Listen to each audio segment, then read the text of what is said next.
કરીએ તો પ્રધાનમંત્રી નરેન્દ્ર મોદી કુઆલાલંપુર પહોંચ્યા છે। મલેશિયામાં ભવ્ય તેમનું સ્વાગત કરવામાં આવ્યું છે। મલેશિયાના પીએમ અનવર ઇબ્રાહીમે તેમનું ઉષ્માભેર સ્વાગત કર્યું છે। પીએમ મોદી 7 થી 8 ફેબ્રુઆરી મલેશિયાના પ્રવાસે છે। મલેશિયામાં પીએમ મોદીની આ ત્રીજી મહત્વની મુલાકાત છે। ઓગસ્ટ 2024 પછી બંને દેશો વચ્ચે પહેલી આ મુલાકાત છે। સંરક્ષણ ક્ષેત્રે બંને દેશો વચ્ચે મહત્વના કરાર થશે। ડોર્નિયર એરક્રાફ્ટ અને સબમરીન અંગે ખાસ વાતચીત થશે। SU-13 વિમાનના મેન્ટેનન્સ માટે પણ ચર્ચા કરવામાં આવશે। સાથે જ ડિજિટલ ઇકોનોમી અને સેમિકન્ડક્ટર ક્ષેત્રે સહયોગ વધારવા પણ ચર્ચા થઈ શકે છે। પીએમ મોદી ત્યાં વસતા ભારતીય સમુદાય સાથે પણ મુલાકાત કરશે।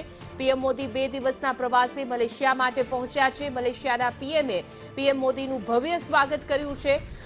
કુઆલાલંપુર એરપોર્ટ પર પ્રધાનમંત્રી નરેન્દ્ર મોદીનું ઉષ્માભેર સ્વાગત કરવામાં આવ્યું છે। તો મલેશિયામાં પીએમ મોદી મહત્વની સમજૂતી જે કરાર છે તેના પર હસ્તાક્ષર પણ કરશે।